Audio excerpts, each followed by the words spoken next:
first was Lance Stroll missing the race. And some of you asked why there was no replacement of him, mumbling about whether or not Isack Hadjar should be getting that second Red Bull seat. Super cool for Oscar, and he was just an animal this weekend, starting in quali all the way through the race. That was just the pre-game for the incident of all incidents, which was between Max and George Russell, who historically have had beef.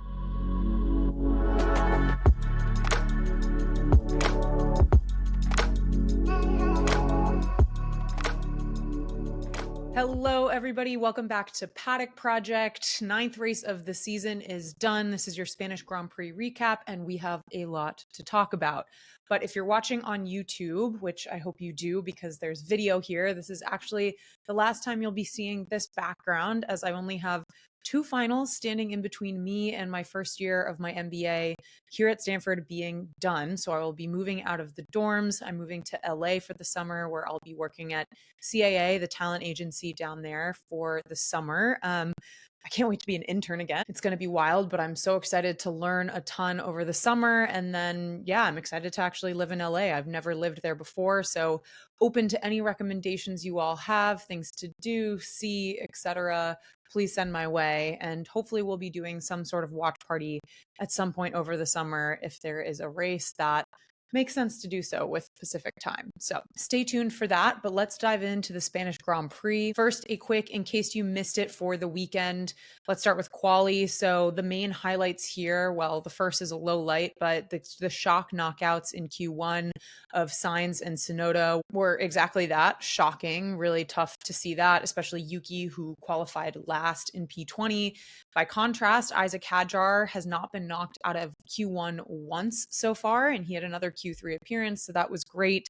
Alonso also made it to Q3, had a great lap. My favorite thing was his woo on the radio, so love to see that, especially at his home race. It was also the home race of Carlos Sainz, so that was a bummer for him. Q3, there was an insane pole shootout between Oscar and Lando. Oscar nabbed it by over 0.2 seconds, which is the largest pole margin of the year, but it was really crazy to see. The lap was just purple sectors. Super cool for Oscar, and he was just an animal this weekend, starting in quali all the way through the race. But our starting grid, the top 5 were Oscar, then Lando, Max, George, and Hamilton. So a little bit of a mix of teams in there. For the race itself, almost all started on softs. It was a great start from Oscar Piastri, who maintained the lead, and then Max had a great start, who was able to pass Norris off the start, though Norris did get that position back by lap 13, but a really good start for Max. It was a brutal start for Mercedes and George Russell. Both Ferraris got past him. George was definitely very frustrated. Toto even had to come on the radio and tell George to focus, which he did apologize for after the race, but I thought that was wild to hear Toto so early on. Also early on in the race, Williams broke both front wings with some incidents, and they had to pit early, which was sort of the beginning of the end for them. Not a great race for Williams. Hulkenberg, on the other hand, made up 5 places by the second lap and had some fun battling with home hero Alonso in there. And we'll, of course, talk about Hulkenberg's incredible race from P15 to P5 at the end there. Other highlights, Kimi Antonelli had an engine failure on lap 55, which triggered a very late safety car and then a restart, which gave us a race worth watching. So people dove into the pits. McLaren managed to keep their 1-2. Max pitted onto hards, which he was not happy about, but it was the only option they had. And he was trying to warm up his hard tires. He had a little bit of a wobble. Charles got by him for P3, but they made contact at 190 miles per hour. So it was a bit of a crazy incident. Then that was just the pre-game for the incident of all incidents, which was between Max and George Russell, who historically have had beef, and this did not help their relationship. So Max was asked to let George through after Max had driven off track. Max said no, that he was ahead. His race engineer GP came on the radio and said, "My advice is to let him through. That's the rules." And Max was basically just like, no. And so it looked at one point like Max was going to let George through. So George comes around the outside and Max just doesn't turn and just crashes into George. And they were both able to keep going, but it was one of the most insane incidents I've ever seen. And I'll obviously dissect what happened there. You all had lots of questions about this, so I'll be answering all of those. But George came on the radio and in his rare swearing moments said, "What the expletive? He just crashed into me." George's race engineer was like, "Don't know, mate." So it was really wild. Max was given a 10-second penalty and then also 2 penalty points on his super license. And what's even crazier on the Red Bull strategy front is stewards admitted that they were not going to give Max a penalty. They were not going to force him to give the position back to Russell. So Max was actually right on the radio that he didn't want to give it back and that he was in front of Russell. And so Red Bull really fumbled that, which is crazy to me. So not only did they put him on hard tires, they forced him to give back the place to Russell, which the stewards weren't even going to do. And then Max had this blow up. That obviously doesn't justify what Max ended up doing to Russell and crashing into him, but that is actually wild that the stewards even admitted that they were not going to give Max a penalty for that. And then just to finish the race out, Hülkenberg had a great late pass of Hamilton to get into P6, which then became P5 after Max's 10-second penalty. And our podium was Oscar and then Lando, so a nice McLaren 1-2, and then Leclerc, who managed to get his second podium in a row, followed by George Russell and then Nico Hülkenberg for your top 5.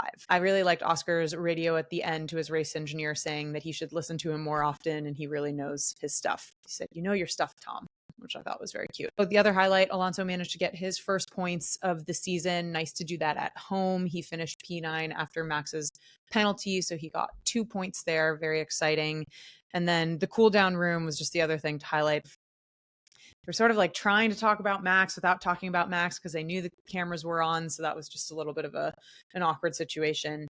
But my overall thoughts on the race, I think it was a pretty sleepy first 3/4 of the race, but it really came alive in the last 6 laps. And that late safety car we have to thank, even though it was a bummer and at the expense of Kimi Antonelli's engine failure. There were some great storylines in the race with Nico Hülkenberg, as we mentioned, Alonso's first points of the season at home, Oscar's commanding performance all weekend, and then Hadjar continuing his incredible form. So some highlights there. The dark side of the race, as there always is a dark side, was the Max George incident, which we'll dive more into, Kimi's technical failure, and then another less than stellar weekend from Mercedes and disappointment from Williams as well. But before we dive into some of these talking points, I thought we would hit MVPs, LVPs, and how the hot takes went down. So for me, my MVP was Nico Hülkenberg. How could you choose anything else? He was my driver of the day in my heart, even though it went to Max, which I'll talk about as well. Kind of crazy after knowing that after the fact. But yeah, his recovery, Nico Hülkenberg's recovery drive from P15 to P5, that's their best result in 3 years, which is crazy. One of you asked, Ellie Belly said, the Hulk was cooking. Could this be the restart of something for Nico? I certainly hope so. I think have to temper my own expectations, just knowing that the stake car is not amazing. And with Audi coming in next year, it's really hard to come in cold with a cold start, essentially, to Formula One as a new team. And do well off the bat, especially with such a big change in regulation. So I'm not sure. I feel confident that Nico is going to be, consistently scoring points for the rest of the season or next year, but I would absolutely love to be proven wrong. And Nico Hülkenberg is a driver that I think a lot of people love. He's just a great guy. He's a good driver. He's very experienced. He's been around for a long time. He doesn't really lose his temper. And that's interesting to talk about in this race, just given the juxtaposition with some other drivers. So I do hope the best for Nico Hülkenberg, but yeah, it's tough when you don't have a car that's able to deliver what you're capable of. So we'll see. But on the bright side for Stake, they haven't had points since Australia, so this was a pretty big points haul for them. It was also Gabriele Bortoletto's best start, even if it didn't end in a great result, but it was his best start of the season, and I think P12. And then just my other MVP is the late safety car restart, which made the race much better. I think it was a little bit of a snooze fest beforehand, as I mentioned. My LVP, I think also pretty obvious in this situation, was Max's move and temper. I think he really could have let himself be the victim after the Charles incident when Charles made contact with him. And instead, he let his temper get the best of him. And he became the well-deserved villain of the race and gave himself a 10-second penalty and 2 penalty points for really no good reason. Like, there was nothing necessary in that. And I just think Max is better than that. Like, he doesn't have anything to prove in little moments like that. He's a 4-time world champion. He is still in the title fight for this year as well. Yes, there's pressure related to that. And yes, he was really upset about the hard tire switch, which was just bad strategy on Red Bull's part. But there is literally no reason for him to do that. Part of me wonders if that would have happened if it were anyone other than George Russell. Like, Max and George have had beef in the past. George said some things about Max's driving style, and so I don't know what Max was thinking, but I am very curious if it weren't George, whether that would have happened. Like, I don't see Max ramming into Lando or Charles Leclerc, but I guess you never know. But I'll dive into that incident more as we get into the race discussion points. But before that, my hot takes, 0 for 2, shocking. I said Franco Colapinto points and a Lewis podium. So tragic there. I got the wrong Ferrari driver on podium, which I'm happy for Charles, but I did want Lewis to get some of the good vibes after Charles got some good vibes in Monaco last weekend. So it was not to be, but yeah, Franco Colapinto either. It's been a tough go for him so far, and I'm interested to see how that develops in the rest of the races that he has, and if he continues this performance or maybe lack thereof, what decision they make regarding Jack versus Franco versus something else. I don't know. We'll see if they keep him in the seat or not, but I think it's too soon to say. So for the race discussion points, first was Lance Stroll missing the race. And some of you asked why there was no replacement of him. So it was announced after Stroll qualified P14 that he would be undergoing a hand and wrist procedure and would miss the Grand Prix. That was Saturday night that they announced that. And his doctors believe that pain that he's been dealing with for a while is in relation to that procedure he underwent in 2023 when he had that insanely fast recovery time to get back into the car. And it seems like what was maybe short-term gain for him is turning into long-term pain and not great recovery. So I think that's really interesting to see. So I think that's really tough for him. And I wonder what that will mean for his seat, how soon he'll be back in the car, if they do end up getting more of a replacement for the next race, although there is a couple weeks before we get to Canada.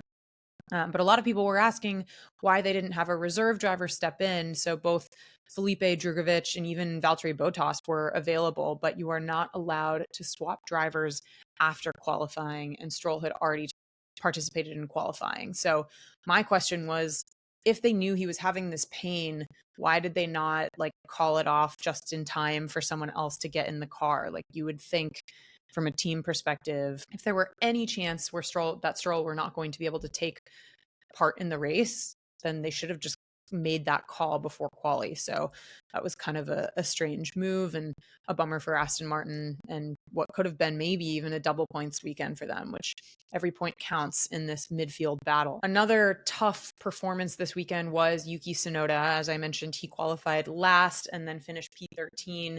And I've seen some sort of mumbling about whether or not Isack Hadjar should be getting that second Red Bull seat. And I think, especially as you look at Hadjar's performance this year as one of the better rookies, with up there with Kimi Antonelli, and not having been knocked out in Q1 versus Yuki being knocked out in P20 this weekend, it is tough to see.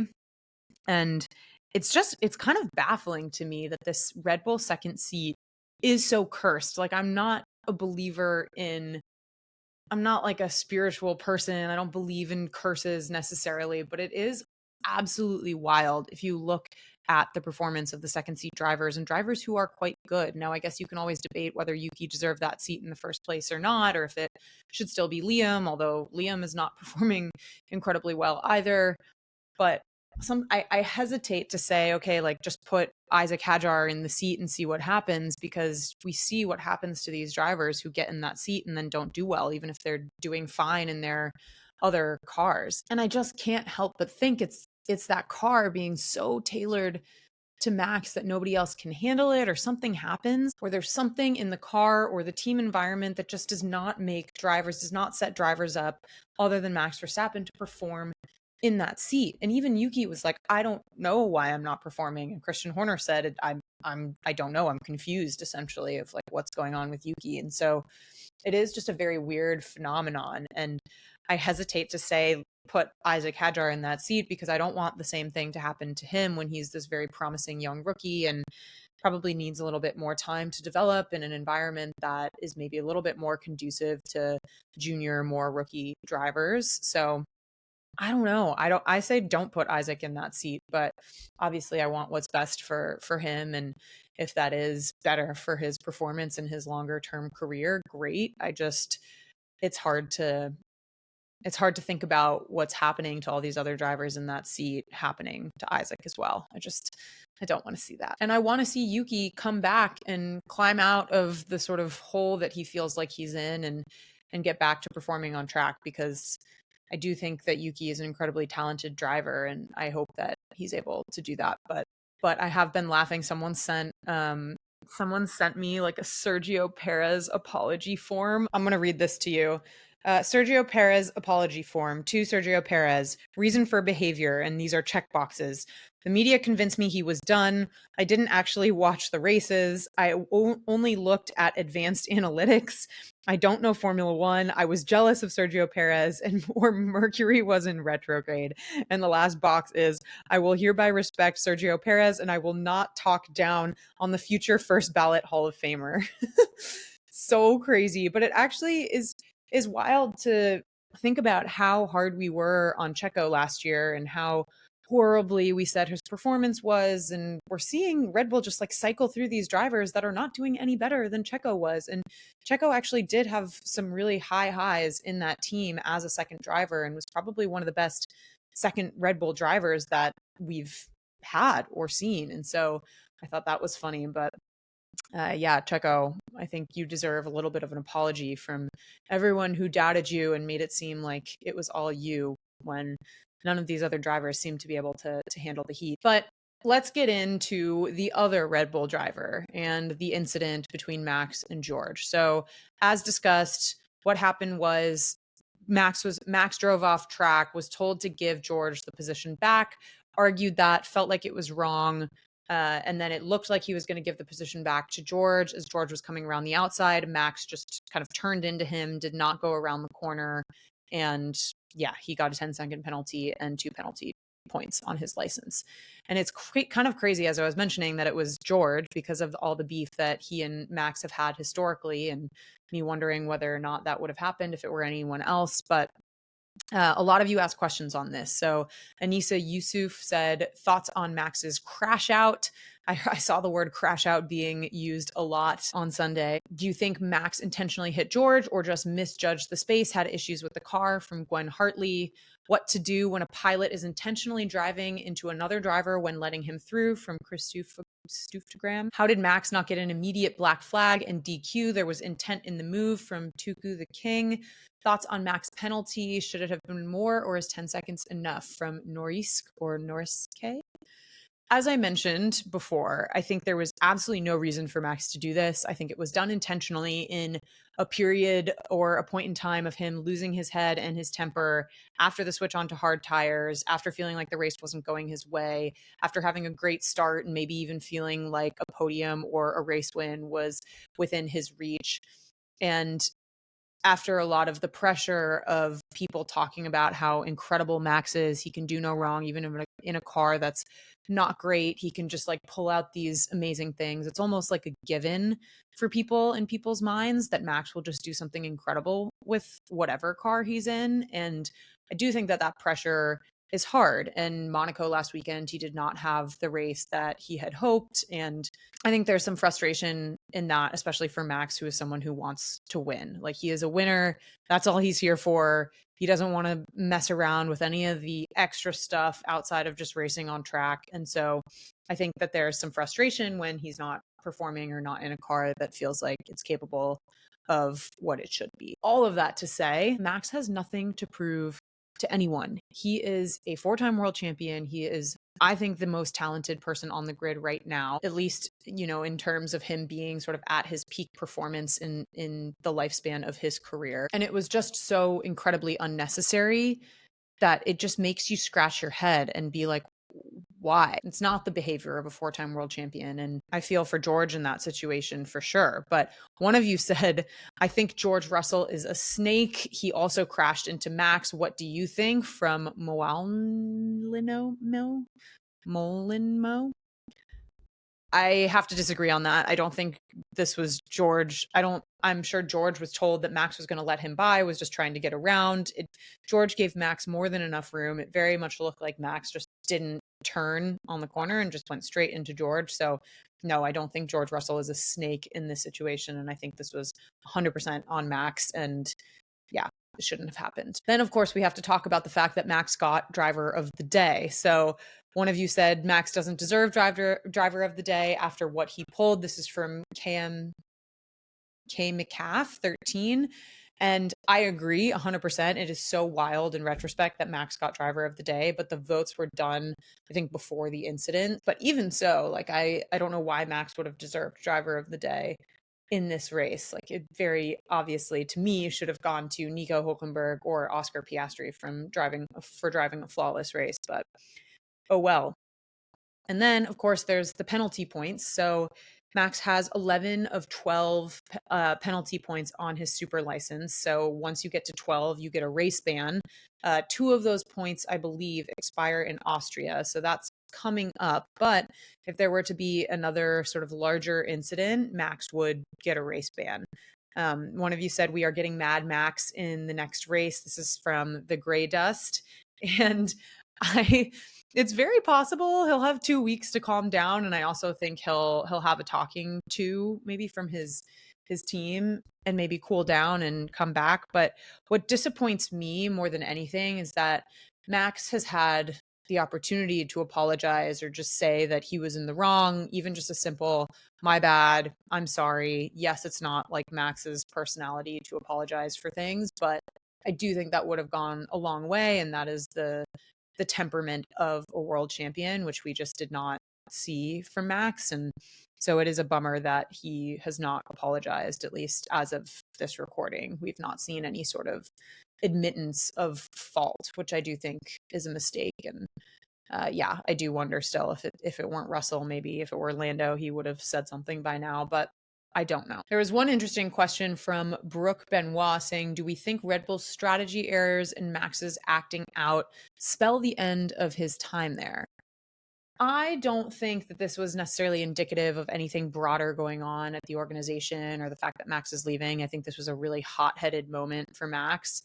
But again, you just never know. If Red Bull is not building a great car, if they're not executing or delivering on strategy, which they normally do, then yeah, I think, like I said, Max wants to win. So he'll go to an organization where he thinks he'll have the best shot. But if you look at the teams right now and what could be available, I guess, in 2026, like Aston Martin's still a bit of a gamble, even if you have Adrian Newey and brand new facility and Honda coming your way, like it's still a gamble. And I don't think Max will jump ship from Red Bull until he feels almost certain that whatever he goes to will set him up better to win a championship. And I just don't see another team right now that could theoretically deliver that for him. In like even McLaren, with the regulations switching next year, McLaren's got the best car right now, but there's no guarantee that they'll have the best car with the regulation shift. So my thought on Max and Red Bull is that he will stay there through the first year of 2026, survey the field, see what's going on, and make a call whether he wants to stay at Red Bull, move to another team, or retire altogether as a father of 2. So we'll see what happens. And the one last thing to talk about on the Red Bull situation were these hard tires. A bunch of you said things about this. Call Me May said the hard tires of Verstappen were a mistake. What happened there? Red Bull messed up so bad with those hard tires from Troublemaker Me. Those were a couple of them. Yeah, it was the only tires they had, but I believe, I totally agree. I think they should have planned better for the weekend, designed the strategy different, especially given the 3-stopper that they put Max on. It just seemed like a blunder in the strategy department. So that was a bummer. Another race talking point were the Ferrari team orders. So Hamilton was ahead of Leclerc at this point. Leclerc was definitely the faster car, but Ferrari waited a while to swap the cars, and Leclerc lost several seconds behind Hamilton. Leclerc obviously ended up getting that podium, but I wonder what would have happened if, they had swapped them earlier. Someone asked, Anastasia Bell said, how do you feel about the Hamilton and Leclerc position swap?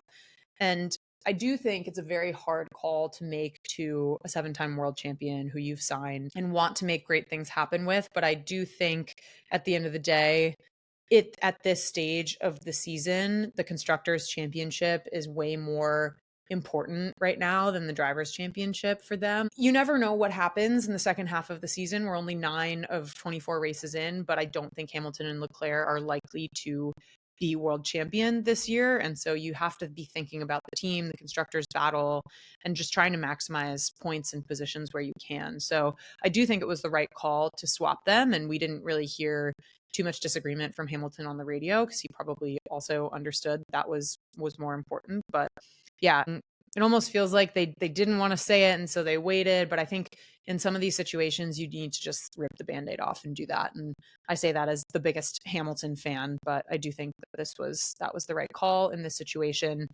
And then, yeah, of course, it was such a bummer that Hamilton then had that really slow 4.9 second pit stop. Not the best race for him, but there's still time. So for the standings, we have Oscar Piastri with 186, Norris with 176. So still only 10 points apart. That is just one race away from, swapping those positions. So we'll see what happens there.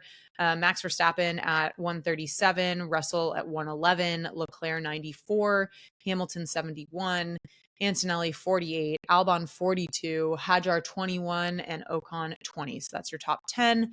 And then for teams, constructors, we have McLaren with 362, Ferrari with 165. So way back there. Mercedes 159. So Ferrari has overtaken Mercedes in constructors. Then we have Red Bull with 144, Williams at 54, Racing Bulls 28, Haas 26, Kick Sauber 16, tied with Aston Martin at 16, and Alpine at 11. So actually really wild that Stake and Aston Martin are tied for 8th and 9th. Really not a great start to the season for Aston Martin. And with that, that is your Spanish Grand Prix recap. Let me know any thoughts or questions in the comments. There is no race next weekend, but I'll be back with an episode. And then we have Canada coming up next. So I'll chat to you soon.